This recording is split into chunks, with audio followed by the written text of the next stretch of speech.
नमस्कार बच्चों, मेरा नाम है राहुल और आप देख रहे हैं सीबीएसई क्लास। तो कारपत्रक 75, 75, 20, 1, 20, 21। 2021 चल चुका है आपका। कक्षा 9, विषय विज्ञान, विद्यार्थी का नाम, कक्षा अध्यापक का नाम। और ये आपकी जो हम बीमार क्यों होते हैं, ये वर्कशीट 71 शुरू हो चुकी थी। आप भी जानते हैं हम बीमार क्यों होते हैं, स्वास्थ्य के बारे में पढ़ा था हमने इस बारे में। ठीक है, 71 के बाद हम फिर भाई 72 कहाँ चली गई, 72 ये है। ठीक है, तो फिर 72 में हमने पढ़ा था कि हम कब कह सकते हैं व्यक्ति रोगग्रस्त है, रोग के कारण पढ़े थे, रोग के सूचक पढ़े थे। ठीक है, रोगों के लक्षण पढ़े थे। उसके बाद 73 भाई साहब इधर आइए, इस पे हमने पढ़े थे विभिन्न प्रकार के रोग होते हैं, दीर्घकालीन रोग, जड़ रोग, तीव्र रोग। ठीक है, दोनों एक ही बातें हैं और ये अंतर काफ़ी अच्छा है, कई बार पेपर में आ भी चुका है। ठीक है, उसके बाद हमने 73 के बाद वर्कशीट 74 में हमने पढ़ा था रोग के कारक। ठीक है, तत्कालीन कारक होते हैं, एक सहायक कारक होते हैं। ठीक है, तत्कालीन कारक के 2 कारक होते हैं, संक्रामक रोग, असंक्रामक रोग के बारे में पढ़ा था। कुछ यहाँ पे कोविड-19 के बारे में हमने पढ़ा था, लिखा था। ठीक है, जो आज आपकी वर्कशीट है हम बीमार क्यों होते हैं, उसका अगला ही सीरीज है और इसके अंदर पढ़ेंगे हम रोगाणुओं के बारे में। क्या रोगाणु? ठीक, तो सबसे पहले है जिज्ञासा। दीदी, हमने देखा है कि हम विभिन्न प्रकार के संक्रामक कारकों के कारण बीमार पड़ते हैं। हमें इनके बारे में क्यों सीखना चाहिए और इन्हें कितने प्रकार के हैं, इनके कितने प्रकार, मतलब ये कितने प्रकार के। तो सबसे पहले हम देखते हैं संक्रामक कारक जो होते हैं, पिछली बार में पढ़ चुके हैं तो एक बार दोबारा दोहरा लेते हैं। संक्रामक कारक, संक्रामक रोग बाह्य कारकों से होते हैं या बाह्य कारक संक्रामक कारक कहलाते हैं, जिसमें विषाणु, जीवाणु, कवक, प्रोटोजोआ आप पहले भी कर चुके हैं। ठीक है, उसी के बारे में इसका अगली सीरीज चल रही है। आगे है ज्ञान। हम जानते हैं कि वह रोग जिनके तत्कालीन कारक सूक्ष्मजीव होते हैं उन्हें संक्रामक रोग कहते हैं। जैसा कि हमने अभी दिखाया था, हमें संक्रामक कारकों की श्रेणी के बारे में सीखना चाहिए क्योंकि इससे हमें उनके खिलाफ उपचार के प्रकार के बारे में निर्णय लेने में मदद मिलती है। अगर हम बीमार हो जाएंगे तो भाई कैसे करेंगे, अगर उनके बारे में जानकारी रहेगी तभी तो ठीक हो पाएंगे।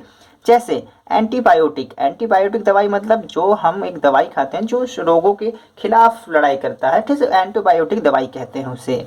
जैसे एंटीबायोटिक दवाई केवल बैक्टीरिया से होने वाले रोगों में प्रभावी है, मतलब बैक्टीरिया से होगा तो एंटीबायोटिक दवाई काम करेगी, ना कि वायरस या अन्य किसी संक्रमण रोग में। तो इसकी जानकारी होना हमें बहुत ही जरूरी होती है।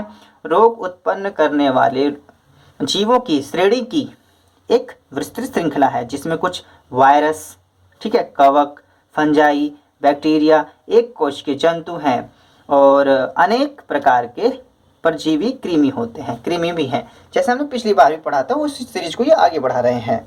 ठीक है, तो इसमें मेन आज का आपका 2 है, रोगाणु और रोगवाहक। रोगाणु और रोगवाहक। तो रोगाणु यह स्वस्थ जीवों में रोग उत्पन्न करने वाले रोग कारक जीव हैं, मतलब जो व्यक्ति स्वस्थ है उसमें भी ये रोग कर देते हैं, उसे हम रोगाणु कहते हैं। इन रोगाणुओं में शामिल हैं कुछ हानिकारक सूक्ष्मजीव जैसे जीवाणु, विषाणु, कवक, प्रोटोजोआ और कुछ बहुकोशिकीय परजीवी आदि कृमि। ठीक है, ये आप पहले भी कर चुके प्यारे बच्चों, याद रखना। ठीक है, तो आगे बढ़ते हैं।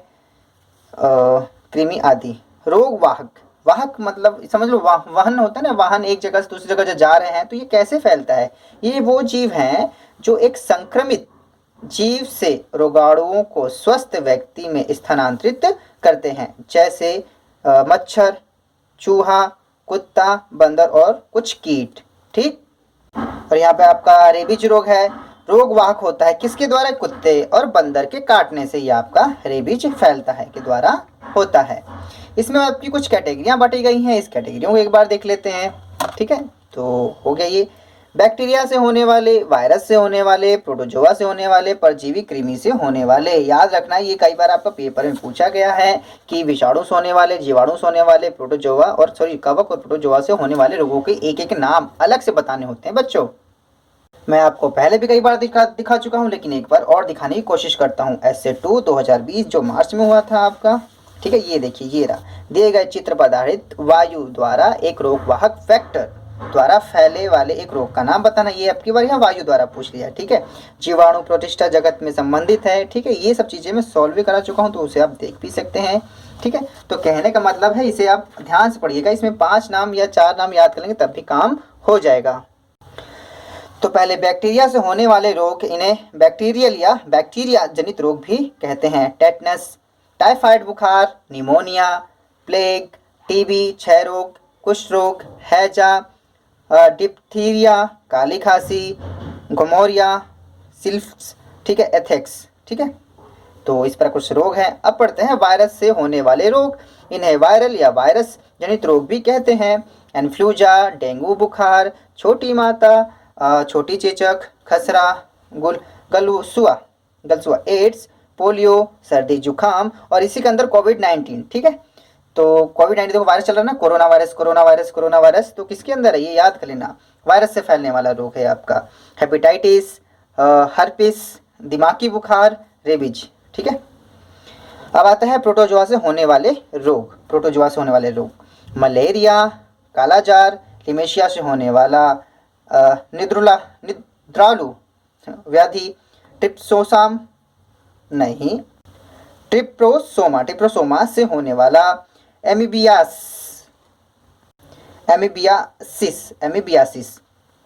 और लास्ट में आपका क्या बच जाता है, लास्ट नहीं, इस नीचे एक और है, परजीवी कृमि से होने वाले रोग, ठीक है। कृमि से होने वाले रोग पढ़ेंगे, एस्कारियासिस, पिनवर्म, ठीक है, पिनवर्म, फीता क्रीम, अंकुश कृमि, फील पाँव, ठीक है। और लास्ट में बचता है कवक से होने वाले रोग। कवक से कैंडिडा संक्रमण, ठीक है, नाखून संक्रमण, दाद खाज, त्वचा रोग इत्यादि, ठीक है। तो ये सिंपल सी वर्कशीट थी। अब यहाँ पे आपकी वर्कशीट खत्म हो जाती है। चलिए इसे प्यारे से क्वेश्चन आंसर पे आते हैं, ठीक है। तो यहाँ पे वर्कशीट आपकी हो चुकी है। क्वेश्चन आंसर पे आने से पहले थोड़ा सा देखते कितने प्रश्न है, इसमें 4 है, तो चलो अच्छा है, प्रश्न थोड़े से कम दे रखे हैं, कोई बात नहीं, इसे करना शुरू करते हैं। तो सबसे पहले, क्या सभी सूक्ष्मजीव रोग कारक होते हैं, समझाएं।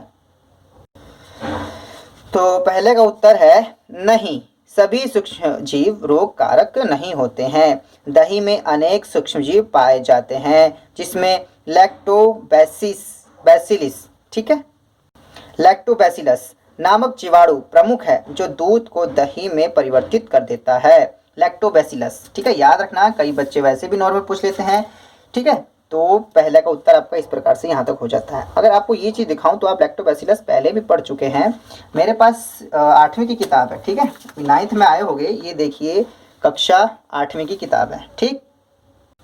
और इसका पाठ खोलता हूँ मैं, ये देखिए, सूक्ष्म जीव मित्र एवं शत्रु, ये भी आप पढ़ चुके होंगे, ठीक है। यहाँ देखिए सूक्ष्म जीव के बारे में पढ़ा था आपने इस वाले में, ठीक है। इस बारे में देखो, ये रहा जीवाणु, कवक, प्रोटोजोआ एवं शैवाल, विषाणु के बारे में। कहने का मतलब, अगर आप छोटे बच्चों को आगे पढ़ाएं या देखें तो उन्हें अच्छे से पढ़े, ताकि वो आपके भी काम आएगा।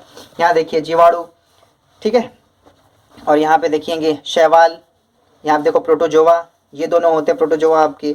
कवक के अंदर ये सब चीज़ें आ जाती हैं, ठीक है। और लास्ट में देखो ये विषाणु के बारे में बताया गया यहाँ पे, ठीक है। सूक्ष्म जीव कहाँ रहते हैं, सूक्ष्म जीव और हम मित्रवत सूक्ष्म जीव, ठीक है।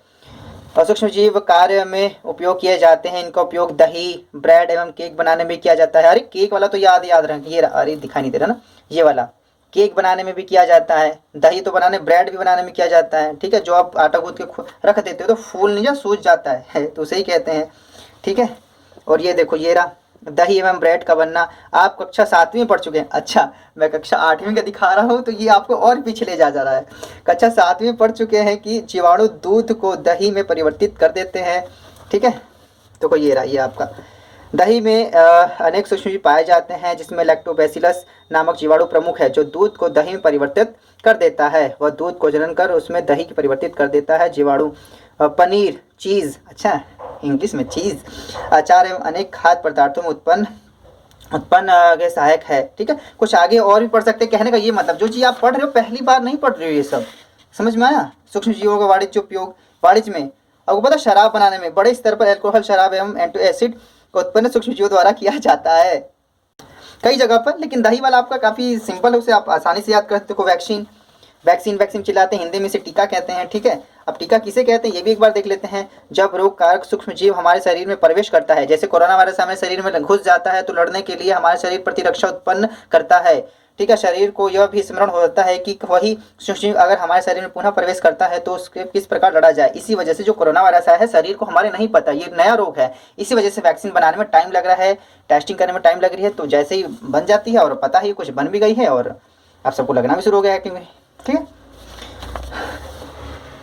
ठीक है, तो ये सब कहने का मतलब ये सी चीज़ आप 8वीं क्लास में पढ़ चुके हैं, 7वीं में पढ़ चुके हैं, जो 9th में पढ़ रहे हैं इस पे तो आपको और अच्छे से याद होना चाहिए था, लेकिन नहीं पढ़ रखा। लेकिन ध्यान से पढ़िए क्योंकि छोटे बच्चे अगर प्रश्न पूछ लेंगे तो आपका ही आंसर बनता है बताने का। ठीक है, संक्रामक रोग क्या होते हैं हम कई बार लिख चुके हैं, तो चलो इसे भी लिख देते हैं। वह रोग जिनके तत्कालीन कारक सूक्ष्म जीव होते हैं उसे संक्रामक रोग कहते हैं, जैसे फील पाँव या फिर और भी आप उसका नाम लिख सकते हैं।